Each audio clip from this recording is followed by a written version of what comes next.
जय हिंद दर्शकों, बहुत बहुत स्वागत है आप सभी का। आप देख रहे हैं लोकनायक समाचार। मैं हूं वासिल खान अलीफ और इस वक्त हम मौजूद हैं पूर्व प्रदेश सचिव समाजवादी पार्टी इरफान अली साहब के आवास पर। निकाय चुनाव को लेकर उनसे बात करेंगे, वो क्योंकि वो भी यहाँ पर प्रत्याशी के रूप में दौड़ में है, तो उनसे बात करेंगे। बहुत बहुत स्वागत है नेताजी आपका। बहुत बहुत शुक्रिया वासिल खान साहब। नेताजी, समाजवादी पार्टी की इस बार निकाय चुनाव को लेकर क्या तैयारियां हैं? समाजवादी पार्टी ने हमने ताल ठोक रखी है और इंशाल्लाह पूरी तैयारी के साथ मैदान में रहेंगे और समाजवादी पार्टी ये इलेक्शन जीत के लिए लड़ेगी और इंशाल्लाह जीत होगी। तो नेताजी, आप अपने टिकट को लेकर कितने आश्वस्त हैं? मैं 99% आश्वस्त हूँ। मुझे समाजवादी पार्टी के राष्ट्रीय अध्यक्ष माननीय अखिलेश यादव जी और पार्टी के जिले के जितने सभी नेता हैं, आशू मलिक जी हों, संजय गर्ग जी हों, उमर अली खान साहब हों, मावी अली जी हों और हमारे चौधरी परिवार और चौधरी नाहिद हसन और मलय हसन राणा जी का आशीर्वाद मेरे साथ है। इंशाल्लाह मेरा ही सिंबल है और मैं ही चुनाव लड़ूंगा समाजवादी पार्टी से। अच्छा नेताजी, यदि आपको टिकट नहीं होता है तब आपकी क्या प्रतिक्रिया रहेगी? मैं पूरा आश्वस्त हूँ, लेकिन उसके बाद भी अगर कोई पार्टी का फैसले में बदलाव आता है, जो पार्टी का आदेश होगा उसको मानूंगा। मैं पार्टी का सच्चा सिपाही हूँ। अच्छा नेताजी, गंगोनगर में आप यहाँ रहते हैं, तो गंगोनगर की कौन कौन सी समस्याएं हैं, मुख्य समस्याओं के बारे में आप थोड़ा सा बताइए। गंगोनगर की मुख्य समस्या पानी की निकासी ना होने की है और अगर समाजवादी पार्टी का यहाँ चेयरमैन बनता है और जनता में मौका देती है तो हम आपको विश्वास देना चाहते हैं। पहले एक साल में हमें कितनी भी मेहनत करनी पड़े, कितनी भागदौड़ करनी पड़े, गंगोनगर में सीवर लाइन डलवाना काम करेंगे जिससे निकासी यहाँ से अच्छी तरीके से हो सके और ये लोगों की जो समस्याएं हैं इससे इसको निजात मिल सके। अच्छा, समाजवादी पार्टी के कद्दावर नेता थे इमरान मसूद साहब, पूर्व विधायक भी रहे हैं, पश्चिम उत्तर प्रदेश में उनका बहुत दबदबा है। अब वो समाजवादी पार्टी छोड़ करके बसपा में आ गए हैं, तो इसका क्या रिएक्शन रहेगा? क्या उससे कोई फर्क पड़ेगा निकाय चुनाव में? उनके पार्टी में आने और जाने से कोई फायदा ना किसी को है और जिस पार्टी में आते हैं उसका नुकसान ही होता है। मैं बता दूं, आप कह रहे हैं इमरान मसूद कद्दावर नेता है, वो तो अपने वजूद को बचाने के लिए कभी कांग्रेस, कभी समाजवादी, कभी बसपा दौड़ रहे हैं चारों तरफ किसी तरीके से अपना वजूद बचा सके, लेकिन सहारनपुर की जनता उन्हें नकार चुकी है क्योंकि जान चुकी है ये सहारनपुर में अगर कोई बीजेपी की बी टीम है तो इमरान मसूद और मसूद परिवार ही है, उसके अलावा उनका कोई अब वजूद बचने वाला नहीं है। नहीं, इस बात का क्या आधार है कि आप उनको भारतीय जनता पार्टी की बी टीम बता रहे हैं और अन्य लोग भी चुनाव लड़ते हैं, अन्य पार्टियों से भी दावेदार आते हैं, तो आप ये आरोप उन पर क्यों लगाते हैं? मैं आपको बता दूं, जब 12 का चुनाव हो, 17 का चुनाव हो, 22 का चुनाव, जब इमरान मसूद लड़ते हैं और कैंडिडेट होते हैं और ये नौमान मसूद कैंडिडेट होते हैं, तब उस सीट पे बीजेपी जितना काम करती है। आप इतिहास उठा के देख लीजिए और बीजेपी को फायदा पहुंचता है। वो तो है ही बीजेपी की बी टीम। वो जो बोटी वाली बात करते हैं वो हिंदू मुसलमान को बांटने का काम करते हैं। मुसलमान को बीजेपी का डर दिखाते हैं, हिंदू को कट्टरता दिखाते हैं और इससे बंटवारा होता है क्योंकि 80 और 20 का यहाँ पूरे देश में हिंदू मुस्लिम है, तो इसलिए उसको फायदा पहुंचता है। तो आप क्या चाहते हैं कि वो राजनीति छोड़ दें? उनका काम यही है, प्रोफेशन यही है उनका, राजनीति तो करेंगे ही, वो चुनाव नहीं लड़ेंगे तो फिर क्या करेंगे वो? नहीं, मैं चुनाव को मना नहीं कर रहा हूँ, लेकिन वो जो जिस तरह की हिंदू मुसलमान की राजनीति करते हैं, मैं क्योंकि वो भी गंगो के हैं, मेरे भाई हैं, तो मैं उनसे मशवरा देना चाहता हूँ वो इस तरह की राजनीति छोड़ के सेकुलर राजनीति करें, स्वस्थ राजनीति करें, अच्छी राजनीति करें। क्यों वो सांप्रदायिकता की बात करते हैं? क्यों हिंदू मुसलमान की बात करते हैं? क्यों मुसलमान को बीजेपी का डर दिखाते हैं? क्यों हिंदू को बुरा कहना काम करते हैं? माननीय हमारे आदरणीय प्रधानमंत्री जी के बारे में कहते हैं मैं बोटी कर दूंगा, जिसमें उनको सजा भी हुई है, जेल भी गए हैं, बेल भी कराई है। तो ऐसा काम क्यों करते हैं जिससे समाज बटना काम हो? राजनीति करना चाहते हैं, राजनीति करें, उससे हमें कोई फर्क नहीं पड़ता। करनी भी चाहिए राजनीति, स्वस्थ राजनीति करें।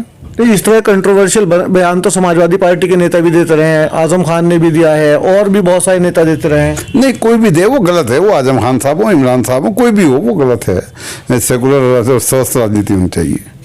अच्छा नेताजी, क्या विधानसभा चुनाव में इस बार समाजवादी पार्टी का प्रदर्शन गंगों में बहुत ही लाजवाब रहा था?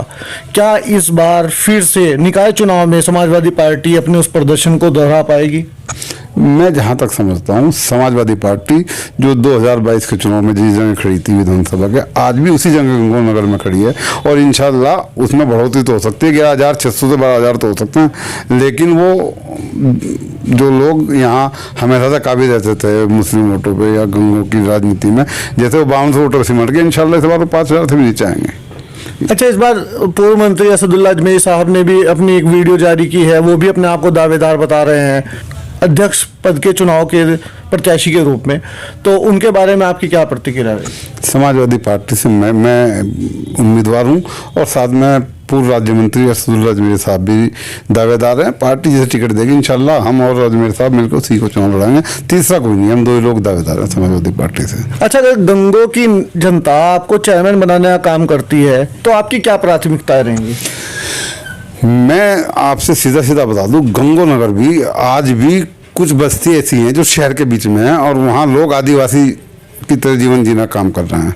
आपके ही मोहल्ले पर लगता है गुलाम मोहम्मद गोरी वार्ड नंबर 6 में गैस एजेंसी के सामने बिल्कुल शहर के बीच में 35 परिवार ऐसे हैं जिनके यहाँ ना तो आज लाइट है, ना उनके यहाँ रास्ता है, ना उनके यहाँ पानी की लाइन है। वो बेचारे अंधेरे में ज़िंदगी जीना काम कर रहे हैं। आदिवासी भी इस तरह की ज़िंदगी, मैं पूरब में भी गया हूँ, देवरिया भी गया हूँ, बलिया भी गया हूँ उपचुनाव में, और वहाँ भी इस तरह की स्थिति नहीं जो इस जगह की स्थिति है। आप चले जाइए कुरेशान में, गुजरात और कुरेशान के बीच में जो नई बस्ती है वहाँ रास्ते नहीं है, पानी की निकासी नहीं है। गंगों में 5000 किसानों की ज़मीन ऐसी है जो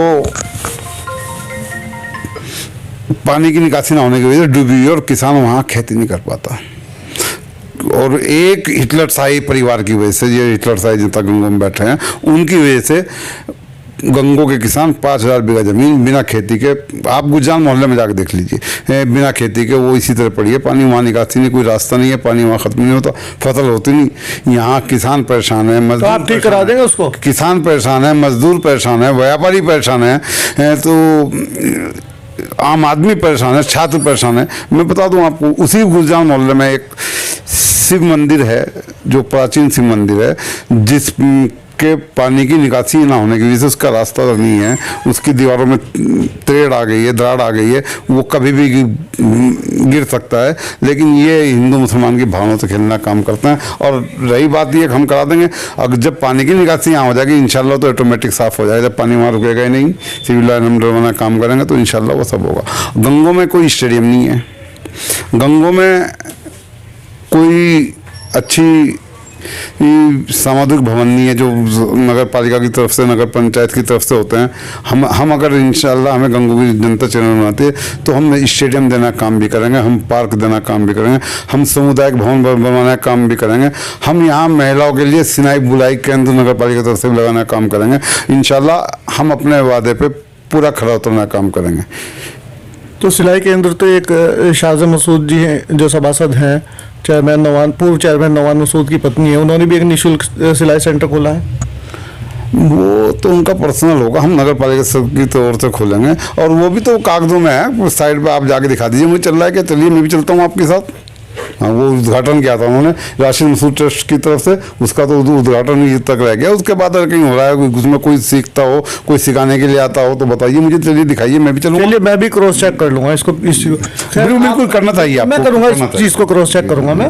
और मैं आपको बता, गंगों में सबसे बड़ी समस्या ना यहाँ प्रकाश की व्यवस्था है। आप मेन रोड को छोड़ दीजिए, आप चलिए मेरे साथ किसी मोहल्ले गलियों में चलिए, रात को आप 9 बजे के बाद निकल नहीं पाएंगे, डर लगेगा पीछे से कोई आके हमला ना कर दे।